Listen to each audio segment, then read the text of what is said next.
তাই নরোত্তম দাস ঠাকুর বলছেন, ও মা, আমার জন্য ওই রাঙা চরণ দুটো রেখো।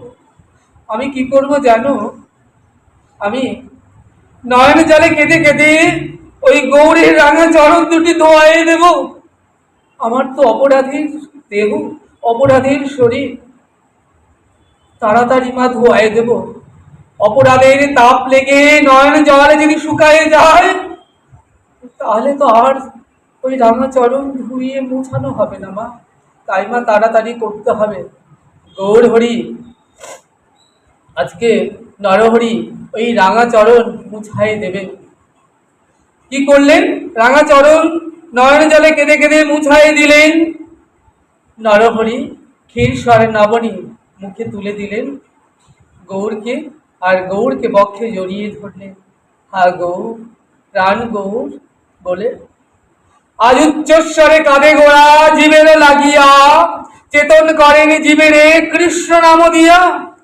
শোনো মিশ্র, কলিযুগে নাহি তব যজ্ঞ, যেজন আমার কৃষ্ণ ভজে তার মহাভাগ্য। এতএব গিরে ফিরে কৃষ্ণ ভজ গিয়া, খুঁটিনাটি পরিহারি একান্ত হইয়া, সাধ্য সাধন তত্ত্ব যা কিছু সকল ওই হরি নামের মধ্যে দেখো আছে সকল। নাম নামি অভেদ, বীজের মধ্যে বৃক্ষ যেমন দেখা নাহি যায়, নামের মধ্যে নামি আছে জানিও নিশ্চয়। যেই নাম সেই কৃষ্ণ ভজ নিষ্ঠা করি, নামের সহিত আছেন আপনি শ্রী। নাম নামি অভেদ তত্ত্ব। দেখো আজ উচ্চস্বরে কাঁদে গোড়া, গোড়া কাঁদছে। বললেন, হে গৌর হরি, আজ এই তোমার নয়নে এত ছলো ছলো বাড়ি কোথা থেকে এলো? দেখো চিরকাল ভক্ত কেঁদে বেরিয়েছে, হা কৃষ্ণ, হা গোবিন্দ, একটু কৃপা করে, একটু দয়া করো বলে চিরকালে দেখেছেন ভক্তরা কেঁদে বেরিয়েছে, আর গোবিন্দ হাসি হাসি বদনে তাকিয়ে রয়েছে। ওমা, এটা কি খুব সুদৃশ্য? ভক্ত চিরকাল গোবিন্দ চরণ ধরে কাঁদছেন, একটু কৃপা করো, একটু দয়া করো, আর গোবিন্দ আমার মন্দিরে গিয়ে দেখবেন হাসি হাসি করে তাকিয়ে রয়েছে।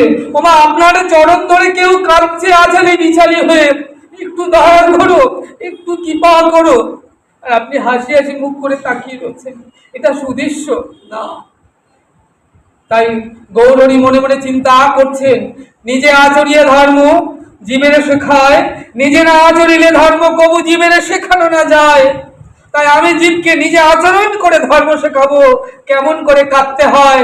জীব কাঁদতে জানে না।